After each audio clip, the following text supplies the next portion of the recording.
utubiyyun nunyaanne tumurtoo du'aatiin biyyootti galuu dhabne faajjii keenya qabanne silaa Finfinnee deemna bookifnee akka namaatti dhaaba keenya simanna rakkoo ummata keenyaa oromootti himanna gaaf Jawaar walloo dhufu silaa utuu jiraanne gaafii gaafanna turreem qoonqaa keenya ciranne murtii warra garaatiin silaatuu hin hir'anne silaa har'a geenye turre akkum namaatti ranne akka baraati malee akka garaata haaree boodde itti wal abdanne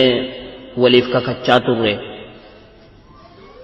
nuu kan qabrii ciifnu jecha keenyan daganne osoo lubbuun jirtanii isin maaf dagattarre kunoo erga sin dhiifnee isin biraa safarre hidhima xuuxuu malee sochii tokkoon agarre ummata keenyaaf jennee lubbuu keenya gabbarree warri dhugaan falmatus maqaa keenyaan mankaraaree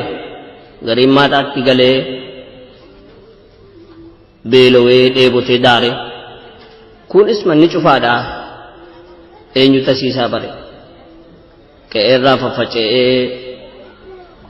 faffaca'ee abbaaf ilmaan wal guure isin taajjabne garuu warri gurraan nu ilaaltan gatii bu'aaf jettanii warri nurratti ololtan silaa rabni keessa safuun beekun hoodatu ayyaan laallattuun siluu gochaaf jechan filattu maqaa keenya haqxanii nutti moggaaftan hattu rasaasa diinaaf caalaa jecha keessan laalanne himachuuf namni hin jiru dhufuufis akka dhabne hin deebinu isinitti seera uumaa cabsine akka baraa haa ta'uu jennee baraaf callifne wayyoo du'uun keenya isiniif ta'uus du'a bosonee biyyootti galuun keenya ilmoo kikichuu dhiifne reebamnee ajjeefamuun akka bufa mana seenee hannaaf du'an nuun jettan akka waan nyaata dhabne beelaaf hanna bobbaane akka waan safuu gannee mana ollaa cabsine galatooma hundumtinuu warri nu faarsitanis sabaaf du'an jettanii galatooma hundinuu warri nu abaartanis hannaan du'an jettanii yoo dhuguma hannaaf duune akkuma haasaa keessanii baga biyyoon nu nyaatte bagumin jiraatin galatooma hundumtinuu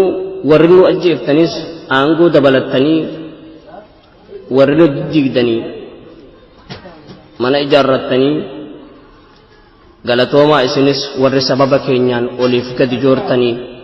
warri utuu qabdanii nuhiif jecha daartanii daandii dhugaarraa isin yoomuu hin jallatinaa warra garaaf qabsaa'uu oduuf gurran laatinaa yoo rabbiin jedhe boruu jannatatti wal arginaa walaloon kun